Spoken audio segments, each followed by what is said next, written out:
오늘 저희들에게 주신 하나님의 말씀은 베드로전서 3장 15절 말씀입니다.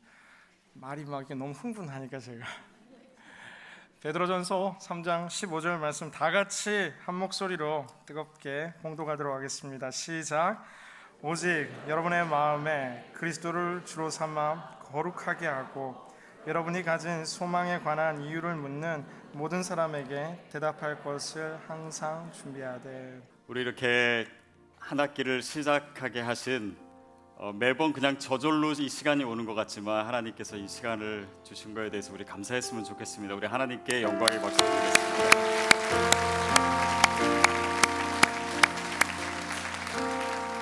여러분, 이번 학기에 여러분의 순에서 다락방에서 공동체에서 기적이 일어날 줄로 믿습니다. 믿음의 사건들이 일어날 거예요. 그래서 오늘 이 시간을 통해서 우리가 기대했으면 좋겠습니다. 그리고 하나님이 예비하신 놀라운 것들이 분명히 있고 또 이 시간에 여러분과 그것을 나누려고 합니다. 저는요 오늘 짧은 시간 설교할 텐데 제 인생에서 가장 중요한 설교를 할 거예요. 근데 저는 매번 설교할 때마다 가장 중요한 설교를 하긴 하는데 오늘 이 설교는 제가 목회를 하면서 이제서야 비로소 하나님 앞에서 고개를 끄덕거리게 하는 그동안 하나님께서 저에게 가르쳐 주신 모든 것들이 하나로 집약되는 듯한 그런 느낌을 갖게 하는 메시지입니다. 그것은 뭐냐면 아마도 어떤 분은 뭐 이렇게 당연한 얘기를 하시는 분도 있을 거고 또 어떤 분에게는 여러분의 신앙생활과 교회생활 모든 것을 다 뒤집어 놓는 그런 메시지가 될 수도 있습니다.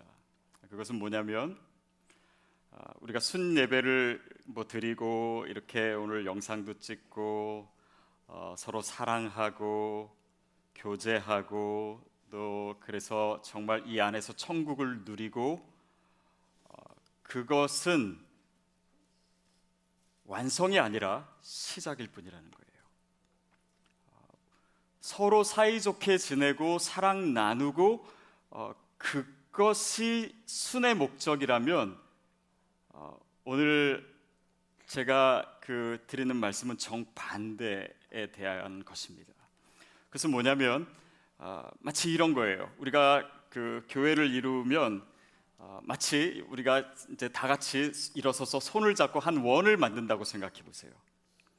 그러면 이 원을 만들면 우리가 손에 손을 잡고 다 안쪽을 보고 있잖아요. 근데 여러분 오늘을 기점으로 그 방향을 뒤로 바꾸십시오. 다시 말하면 교회는 교회 안을 위해서 존재하는 것이 아니라 교회 바깥을 위해서 존재합니다. 세상이에요. 그것이 하나님이 저와 여러분을 불러서 교회를 만드신 이유입니다. 세상 사람들은요 더 이상 교회에 대해서 별로 놀라지 않는 것 같아요. 또 별로 이렇게 하나님에 대해서 요즘은 관심도 갖지 않는 것처럼 느껴질 때가 많습니다. 교회에 대해서, 성경에 대해서. 근데 그 사람들도요 우리의 어떤 교리나 우리가 믿고 있는 믿음이나 또 우리가 정말 이렇게 하나님 안에서 하는 이런 것보다도요 우리의 삶과 우리의 행동에 대해서는 관심이 많아요. 그래서 제가 미국에 와서 신문을 보면서 한 가지 놀라는 거는 교회에 있는 사건들이 일반 신문에 많이 나오더라고요. 근데 교회의 교리에 대해서 아니면 성경 말씀에 대해서 나오지 않고 목사가 뭘 했다, 뭘 잘못했다 이런 것들은 뉴스에 크게 나고 세상 사람들이 그것을 다 봐요. 물론 좋은 일도 있지만은 우리의 행동에는 여전히 관심을 가지고 있다라고 하는 것입니다. 어느 책 제목이 자녀 교육에 대한 책인데 삶으로 가르치는 것만 남는다 이런 제목이죠. 배운다. 이 말씀이 저희에게는 늘 부담이지만 진리입니다. 우리 자녀들 가르칠 때 그래요. 우리가 말로 가르치는 거, 또 교회 데리고 가는 이런 종교적인 행위로 아이들이 가르쳐지지 않더라고요. 그냥 우리가 사는 모습을 보고 배울 뿐입니다. 그냥 우리는 그냥 나쁜 것만 안 배웠으면, 아니요, 다 배워요. 좋은 것, 나쁜 것 아이들 다 배웁니다. 그런데 세상도 똑같아요. 세상도 믿음으로 보면은 다들 어린아이들입니다. 우리가 크리스찬 먼저 예수 믿은 우리들이 어떻게 살아가는가 그 모습을 보고 배워요. 그리고 우리가 그냥 복음을 알고 복음을 전하고 이런 것들이 우리의 사명이고 굉장히 중요한데, 더 본질적으로 들어가면 우리의 삶의 이야기가 나오게 됩니다. 그래서 성자였던 이 프란시스 아시시는 이런 얘기합니다. 한번 띄워주시겠어요? 제가 일부러 번역을 안 했는데, Preach the gospel always. 항상 복음을 전하라. 그런데 if necessary, use the words. 이게 무슨 말입니까? 필요하다면 말을 해라라는 거예요. 다시 말하면 복음을 전하는 데는 말이 필요 없다라는 것입니다. 필요한 경우에만 하면 된다라는 거예요. 결국은 복음은 말로 전하는 것이 아니라 삶으로 전하는 것입니다.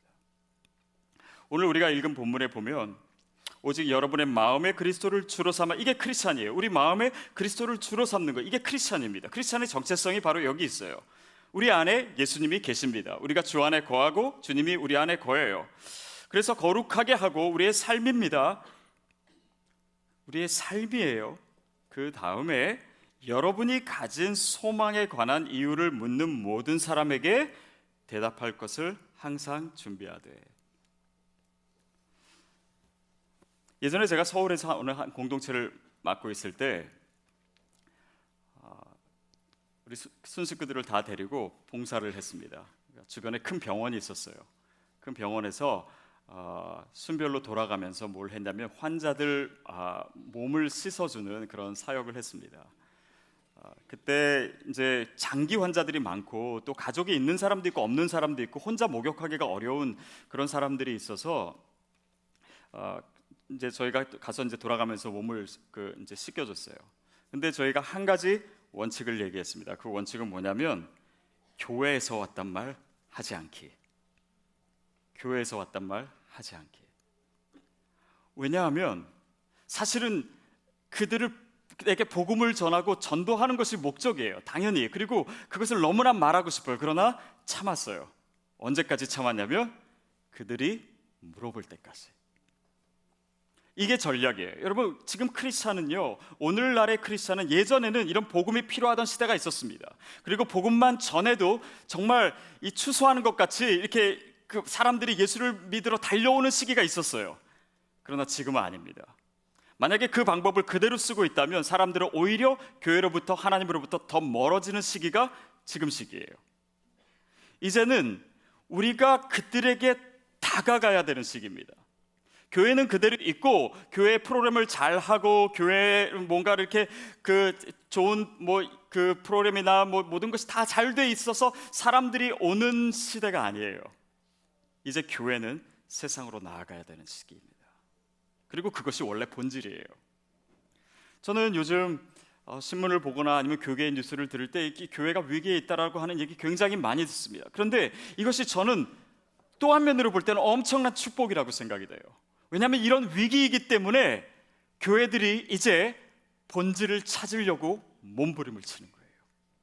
진짜 복음으로 돌아가려고, 진짜 교회 되려고. 그렇다면 이 위기는 축복입니다. 하나님께서 이렇게 이 시대를 바꾸시는구나. 저는 눈에 보이진 않지만 그 보이지 않는 하나님의 손길을 지금 느끼는 것 같아요. 그래서 기쁩니다. 자, 이 말은 무슨 말이냐면 우리가 복음으로 살 때 사람들이 복음에 대해서 물어보게 되어 있어요. 이게 순서입니다. 우리가 먼저 복음을 얘기하는 시대도 있어요. 그리고 어떤 선교제에 가서나 아니면 때로는 우리가 복음을 전해야 되는 것도 물론 있습니다.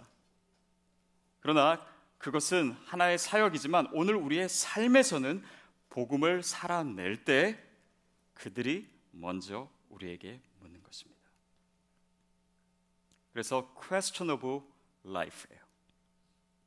여러분 스스로에게 한번 물어보십시오. 다른 사람들이 내가 복음을 전하지 않았는데 나에게 복음에 대해서 물어본 적이 있습니까? 혹시 있으세요? 부끄럽지만 제 자신도 그렇게 많지 않은 것 같아요. 그래서 예전의 기억을 하나 떠올려서 제가 예전에 한번 말씀드리기도 했지만은 그런 적이 한번 있었어요. 저는 운전을 이제 그 대학을 졸업하고 처음 이제 시작했는데 운전을 시작하고 한 이틀 만에 딱지를 띄었어요. 티켓을 받았습니다. 그래서 좌회전 하는 데인지 잘 모르고 좌회전 안 하는 데인지 잘 모르고 좌회전을 했어요. 그랬더니 좌회전 하자마자 경찰 2명이 딱 서 있는 거예요. 그래서 보기 좋게 그 티켓을 받고 그때 제가 이제 신대원 그 신학대학원 준비를 하고 있을 때입니다. 그래서 그 차를 주차를 하고 도서관으로 올라갔어요. 근데 그때 추운 겨울이었습니다. 근데 경찰관 2명이 있었는데 그래서 이제 그 티켓을 저를 줬는데 저보다 좀 더 어려 보이는 거예요. 어려 보이고 그때도 저는 뭐 20대 중반인데 저보다도 더 어려 보이더라고요. 그래서 근데 추운데 고생하는 것 같아가지고 이렇게 도서관 옆에 있는 그 커피숍이 아니라 그 커피 자판기에 있는 커피를 사가지고 그 둘을 주고 올라갔습니다. 그리고 저는 그 이렇게 도서관에 잠깐 있다가 나왔는데 좀 이따 그 도서관 주인이 저를 부르는 거예요. 그러더니 경찰 2명이 찾아왔다는 거예요, 저를. 그래서 저는 이제 잡으러 온 줄 알고 내가 뭘 또 잘못했지? 라고 했는데 그 경찰이 저 사람 누구냐? 딱지를 방금 띄었는데 커피를 주고 간 게 너무 이상한 사람이라고 생각했던 것 같아요. 그래서 저도 그때 왜 그러는지 잘 모르겠어요. 저에 대해서 질문하고 이 사람이 지금 신학교 갈 준비하고 있다라고 하는 얘기를 나중에 제가 들은 적이 있습니다. 이상하게 생각하는 거예요. 예를 들면 최근의 일을 얘기하면 제가 스포츠 오토리티 있죠. 거기 뭐를 사러 갔다가 한 60 몇 불을 내고 거스름 돈을 30 몇 불을 받아야 되는데 60 몇 불을 주는 거예요. 잘못 준 거죠, 캐시어가. 그래서 다시 갔더니 고맙다고 하면서 이제 다시 해주더라고요. 근데 이 사람은 이렇게 정직한 거에 대해서 뭐 고맙다고 아니라 너무나 당연한 듯이 얘기했어요. 근데 사실 너무나 당연한 거죠. 그러니까 이런 거에는 세상이 놀라지 않습니다. 왜냐하면 당연한 거니까. 근데 당연한 것을 못했을 때는 놀라는 거예요. 부정적으로. 그런데 오늘 우리의 삶은 어떻게 세상 사람들을 그들이 살고 있는 방식과 다른 방식으로 사는 우리의 모습을 통해서 놀라게 해줄 수 있는가? 그냥 존경받는 삶이 아니고 그냥 칭찬받는 삶이 아니고 놀라는 삶입니다. 그게 금년의 저희 표예요. 무엇이죠? 아까 제목 보셨나요? 한번 띄워주시겠어요? 이번 우리 교회 표입니다. 한번 같이 읽겠습니다. 이웃을 놀라게 하라. Surprise your neighbor.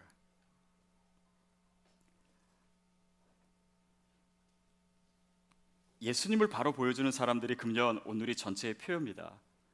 그리고 이 맥락의 연장선에 물론 있는 거예요.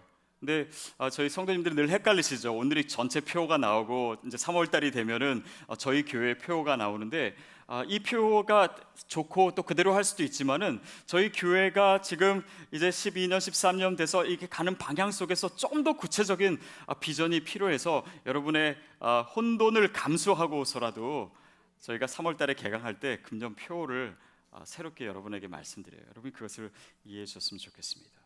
근데 이 표를 잘 보세요. 먼저 이웃을 놀라게 하라 전에 예수님을 보여주는 사람들. 오늘의 교회가 이제 30년 동안 X29이라고 하는 비전으로 사도행전 29장을 쓰는 비전으로 왔습니다. 근데 거기서 작년에 30주년 됐을 때 그 비전이 어떻게 바뀌냐면 예수 바보 행전이라고 바뀌어요. 바보라고 하는 것이 여러 가지 뜻이 있지만 특별히 예수님을 바로 보여주는 사람들.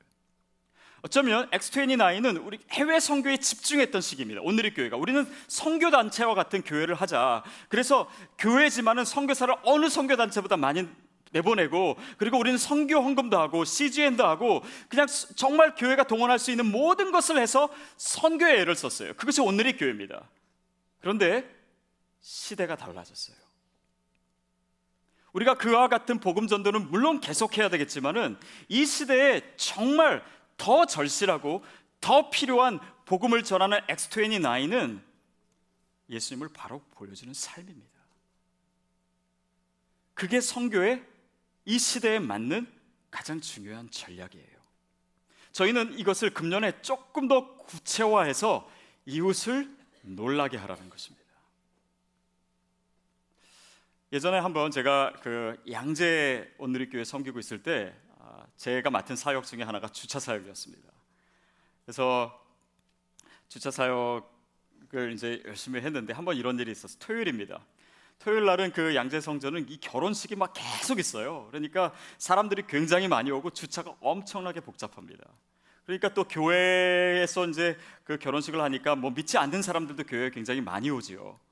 근데 한 아주머니가 이제 결혼식에 와서 차를 주차하고 결혼식이 끝나서 가려고 하는데 차들이 너무 많아가지고 자기 차를 뺄 수가 없는 거예요. 그러니까 이 아주머니가 화가 나가지고 막 진짜 욕을 하시는 거예요.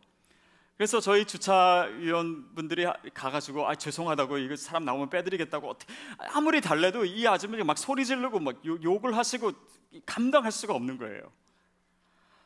그래서 이 교회를 막 욕하시는 거죠. 이 교회가 이런 식으로 주차한다고. 그때 저희 주차 섬기시는 한 집사님이 물어봤어요. 아주머니 댁이 어디세요? 그랬더니 상계동이라는 거예요. 상계동이 어딘지 아시나요? 서울이 있으면은 양재는 맨 아래쪽이고요. 상계동은 맨 위쪽이에요. 그리고 그 집사님이 자기 차를 빼서 제가 모셔다 드리겠습니다 해서 모셔다 드렸어요. 토요일 날 서울의 차가 얼마나 복잡해요. 가는데 3시간, 오는데 3시간 걸렸어요. 근데 3시간 걸려서 내리는데 아주머니가 감동을 한 거예요.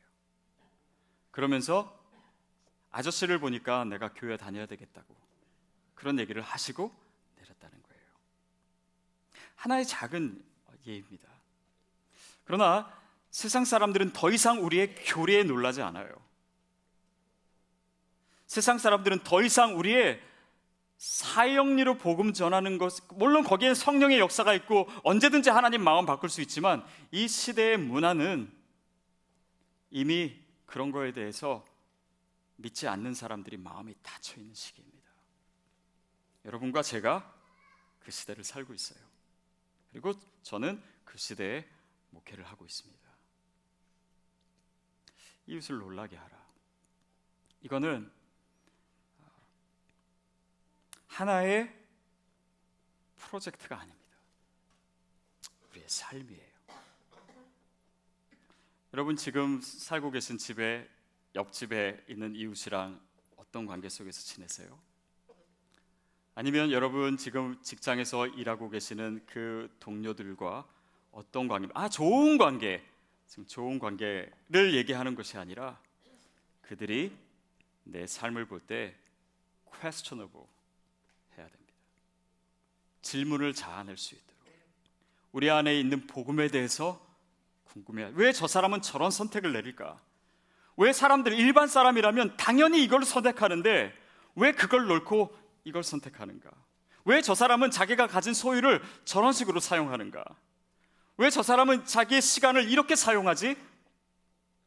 질문이 가야 됩니다. 그런데 우리는 세상을 살면서 그냥 똑같은 거예요.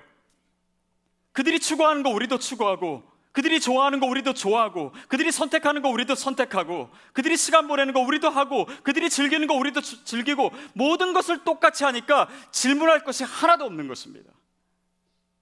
혹시 그것이 우리의 삶 아닙니까? 그렇다면 그것은 하나님이 우리를 부르신 목적에 전혀 맞지 않는 삶이에요. 그랬던 삶을 회개해야 됩니다. 저부터.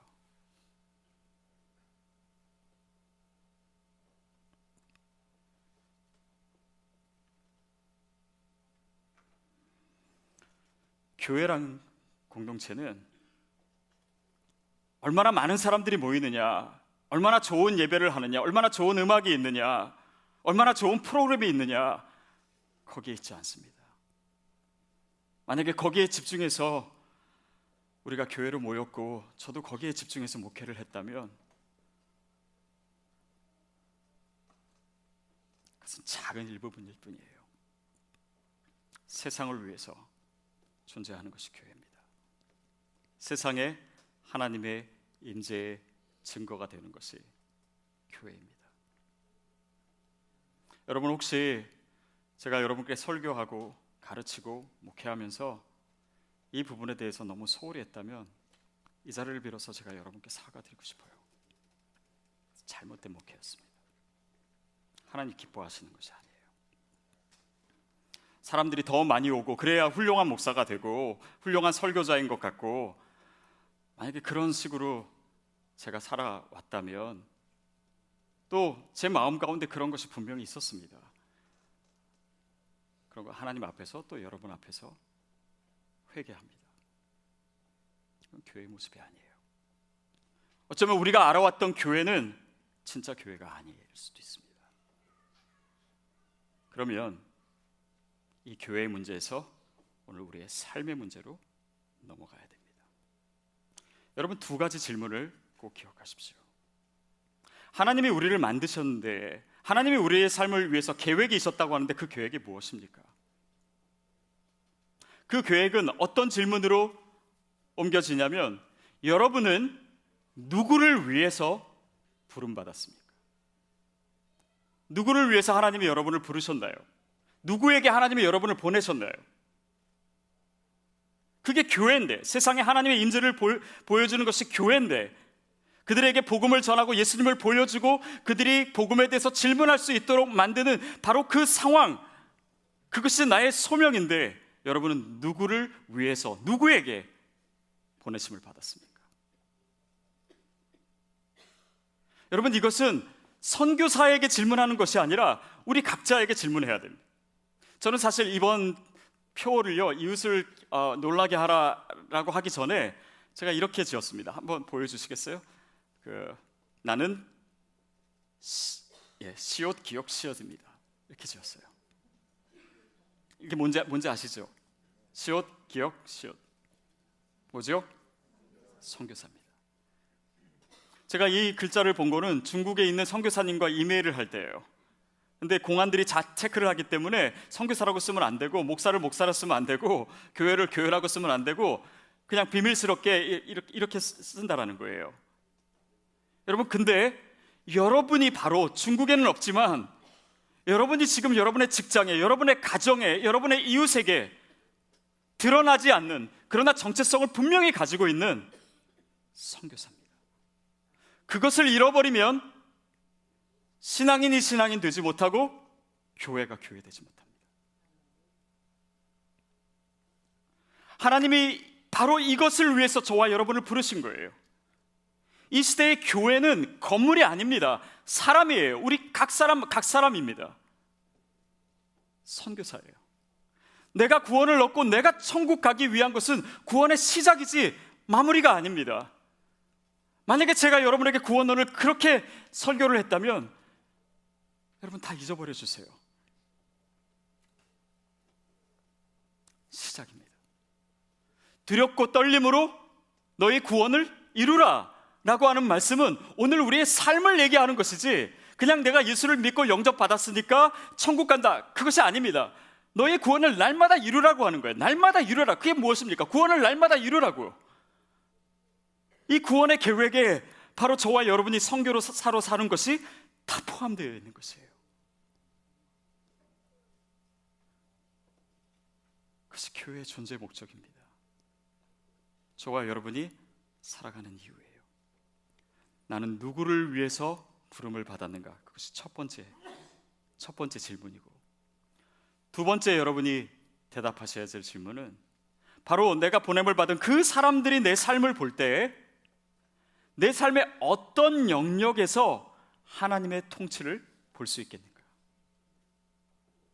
내 삶의 어떤 모습을 보고 그들이 하나님이 내 삶을 통치하시는구나, 하나님이 나를 다스리시는구나, 하나님이 저 사람의 삶에 함께 하시는구나 라고 하는 것을 어떻게, 무엇을 보고 보겠습니까? 어쩌면 여러분의 은사와 관련이 있을 수 있습니다. 어떤 분은 매일매일 음식을 만들어서 하나님이 나에게 주신 은사는 이거니까 이것으로 다른 분을 섬겨요. 그것을 통해서 그리스도의 향기를 드러내고 하나님의 형상을 보여주는 삶을 삽니다. 어떤 면에서 하나님의 통치를 그 사람들이, 나의 사명이 있는 그 사람들이 나의 삶을 통해서 그것을 보겠습니까? 아니, 어쩌면 우리는 그것마저 생각하지 못하고 살지 않았습니까? 그냥 직장 동료는 같이 일하는 사람이고, 내가 내 옆에서 일하는 사람은 나를 도와주고 내가 돈을 벌기 위한 사람이고, 아닙니다. 그들에게 여러분이 선교사로 있는 거예요. 아니, 좋은 직장에 가, 그래서 내가 더 성공하고, 그런 의미에서의 회사가 아니라 지금 있는 곳은 여러분을 통해서 그들이 만나야 될 그리스도를 소개하는 곳입니다. 내가 얼마큼 좋은 월급을 받고 낮은 월급을 받고 그런 의미가 아니에요. 내가 속한 가정도, 내가 속한 친구 관계도, 이웃 관계도 다 마찬가지입니다. 여러분, 우리가 이 복음의 눈을 새롭게 뜨지 않으면 세상 사람들과 똑같은 가치관을 가질 수밖에 없는 거예요. 이 가치관의 차이와 살아가는 방식의 차이와 선택의 차이와 이 모든 것은 바로 여기서 출발하는 것입니다. 정체성이에요. 내가 누구인가? 이것이 세상 사람과 구별되지 않기 때문에 내 삶의 선택도 똑같게 되는 것입니다. 내 삶에 추구하는 것도 똑같게 되는 거예요. 내가 지금 가지려고 하는 것도 똑같은 것입니다. 다만 신앙을 통해서, 기도를 통해서 그것을 얻고자 하는 것, 그것은 다른 것이 아닙니다.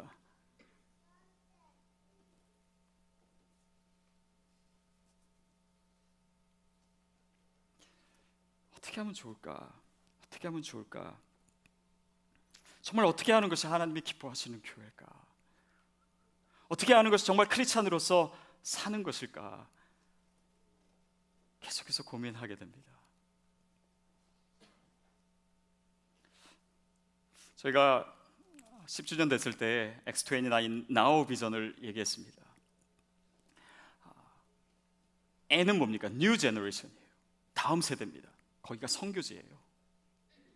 어쩌면 이 얼반이라고 하는 지역은 차세대에 대한 것을 가장 많이 느끼고 또 위기를 보고 거기에 관심을 가질 수밖에 없는 도시이고 상황입니다.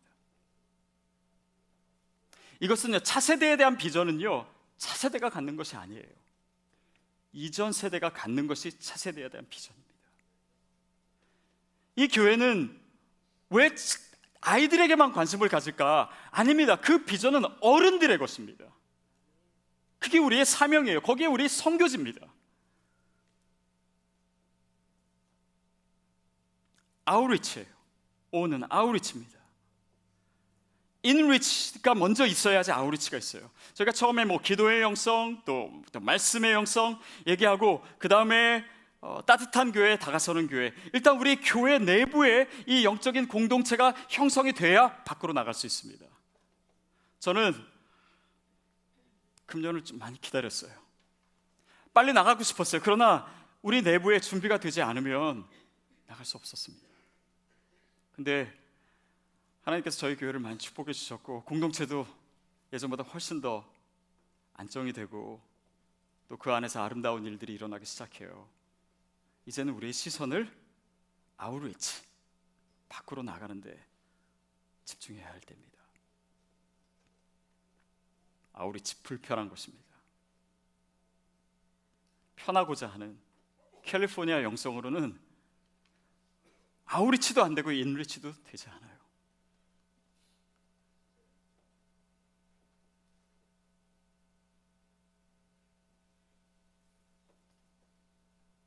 그럴 때 웨이브가 일어나는 것입니다. 웨이브는요, 우리가 일으킨다고 일어나는 것이 아닙니다. 크리스찬 됨을 회복할 때, 교회 됨을 회복할 때, 그때 비로소 하나님의 역사가 나타나기 시작하는 거예요.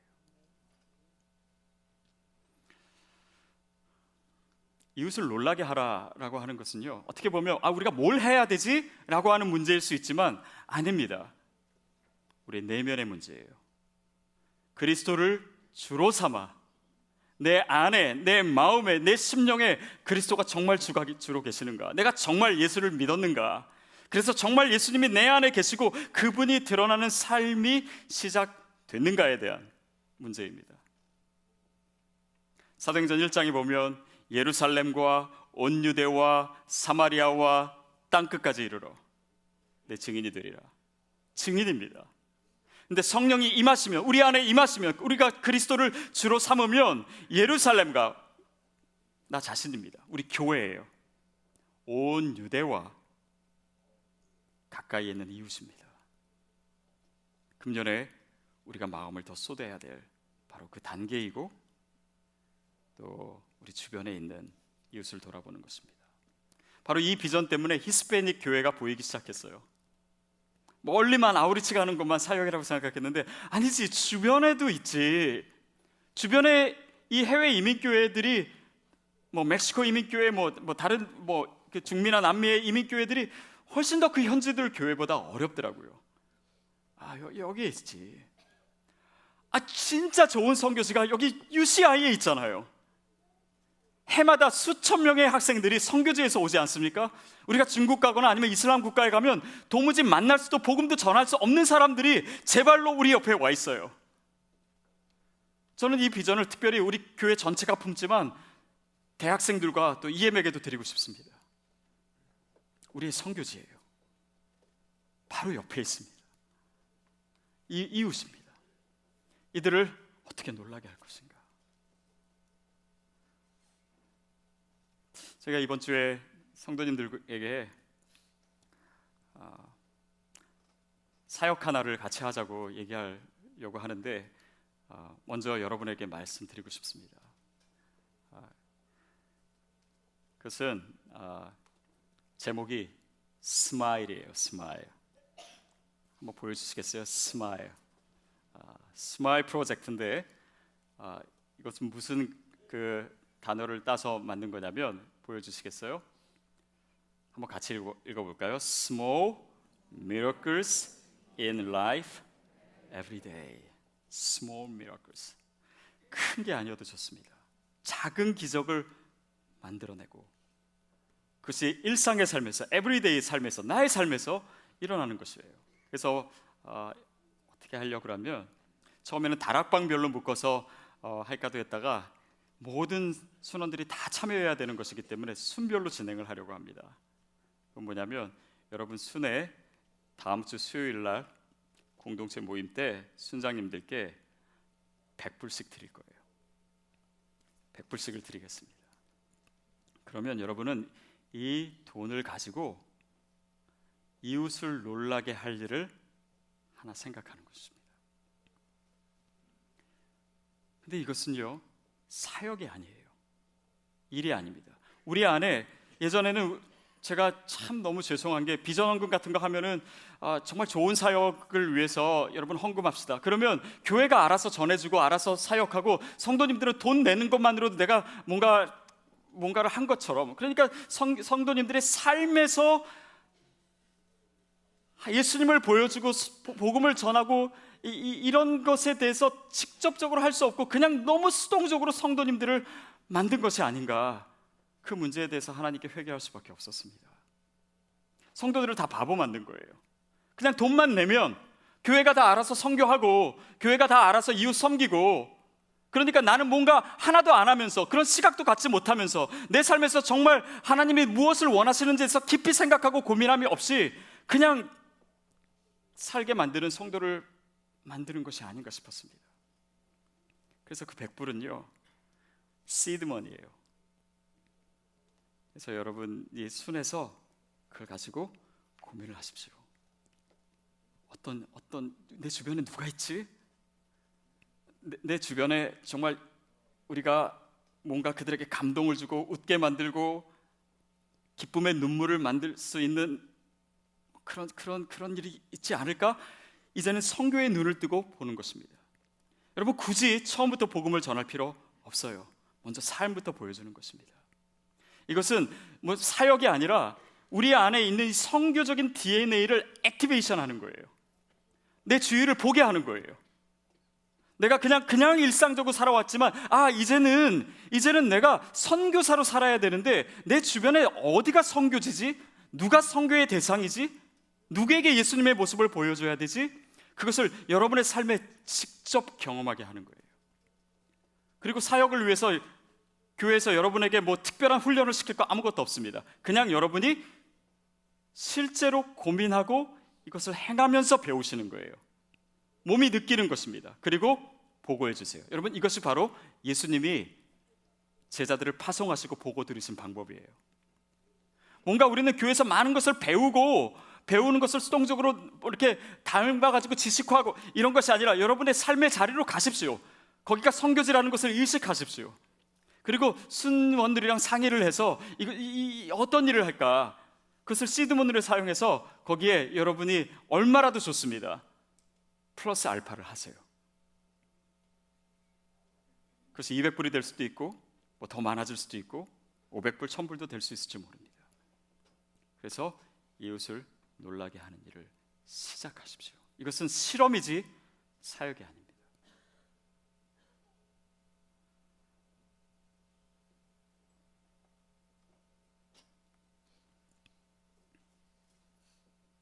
한 가지 방법을 가르쳐드리면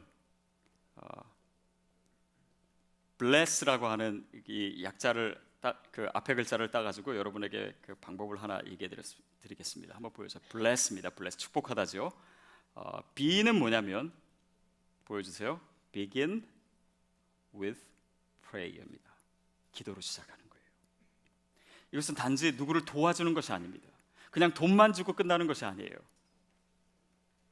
하나님의 일입니다. 기도로 시작하십시오. 그 다음에 L은 listen입니다. 그들의 필요를 듣는 것입니다.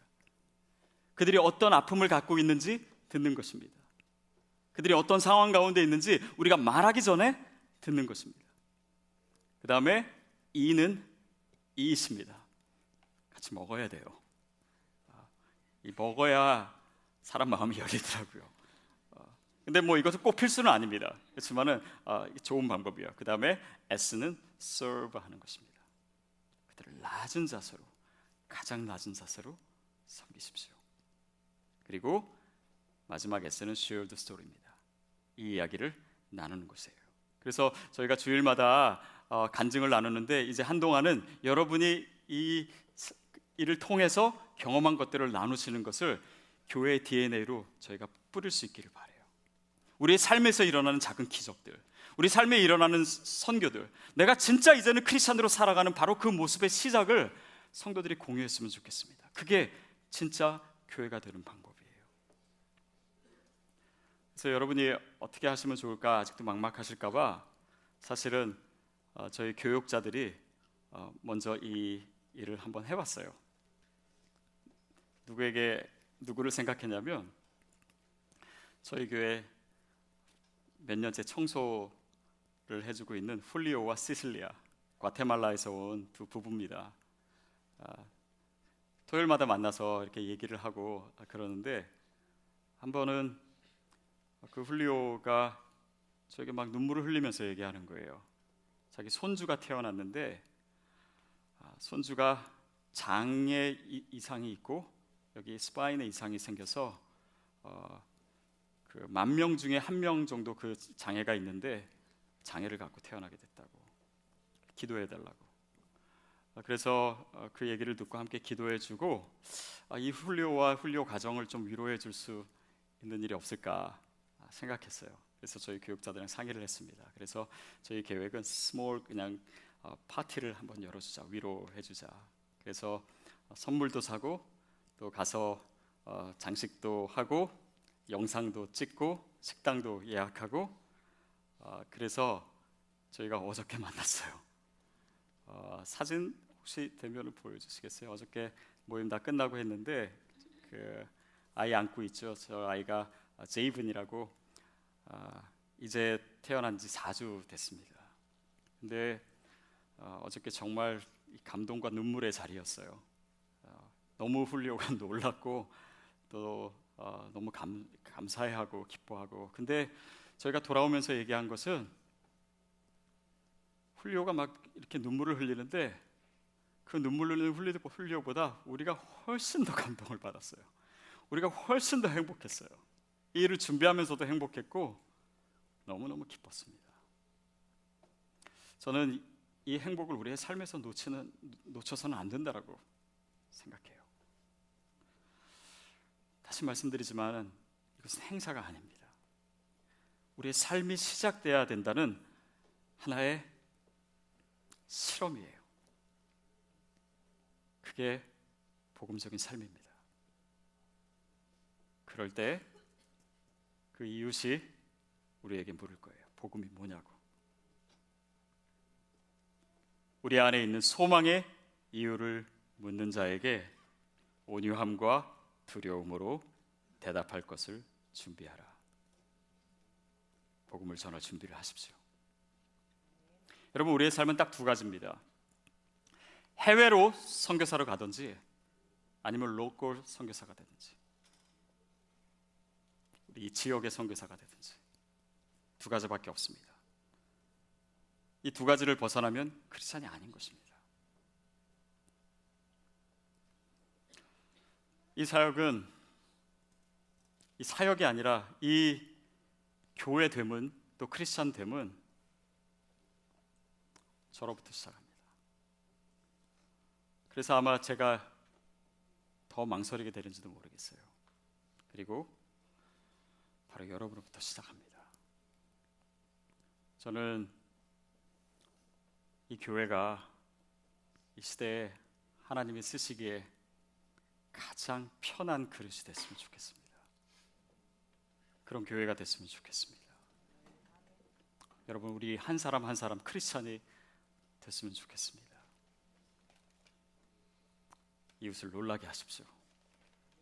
그리고 우리 삶을 통해서 예수 그리스도의 복음이 가장 아름답게 전해지는 그런 축복된 인생을 저와 여러분이 살아내기를, 그리고 우리 교회가 그렇게 되기를 주님의 이름으로 축복합니다.